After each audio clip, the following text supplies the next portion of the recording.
Back in the LPL film room, taking a look at some postseason action. The only series that wasn't a 3-0 so far through Split 1 playoffs was the first set. Top Esports JDG go 5 games. JD Gaming barely come out with the win, but I want to look at some tape from some of these late game scenarios because JDG, if they were a bit sharper with their leads, might have just swept this series the way some of these games were going. We'll look at game 1, the scenario here being JDG are on the Baron power play. They have set up the 4-1. What you cannot see in your picture is the mid lane push that they have going with Baron. It's South who's trying to set up the 4-1, but a great TP flank ward allows for a double TP. It's Fungway and 369. You've got Cream and Nayo in the area as well coming in. So immediately you're thinking, all right, our top laner's dead. Let's trade it for a mid lane push. Let's take a bunch of gold that's threatening an inhibitor. We cannot save South. But this young, upcoming team kind of panics a bit. They Pantheon ult in, they Realm Warp in late, and by the time they get here, Saosu is already dead,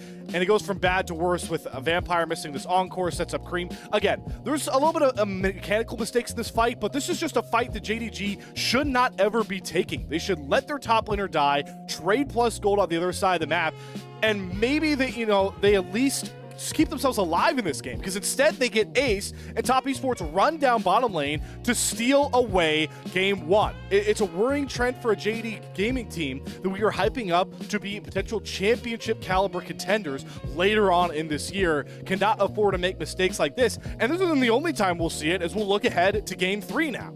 Now we move on to game 3 here with the series tied up 1 apiece, and it's again JDG in an advantageous position in a late game spot. It's a Baron take, and the observers toggle the vision to show that Top Esports have no idea where this Baron's at, what HP it is. They're just going to try and break down the front door. And the first big mistake that I think JDG makes is Junjo's been under a lot of criticism. Kind of just panics. The Baron's like 3.5k. I know Nayo's trying to run in. The Mikhail's on the Sejuani ultimate. He really doesn't want it to be a 50-50, but I think if they just turn and burn, maybe this isn't a smite steal. Regardless, Nayo steals it, right? That's already bad. But the real mistake comes after. Instead of trying to just bow out of this fight through the top side, it's the panic setting in again. It's Saosu who throws himself in with this public execution. It's a nice spell shield from Jachi, but I don't really even care about that.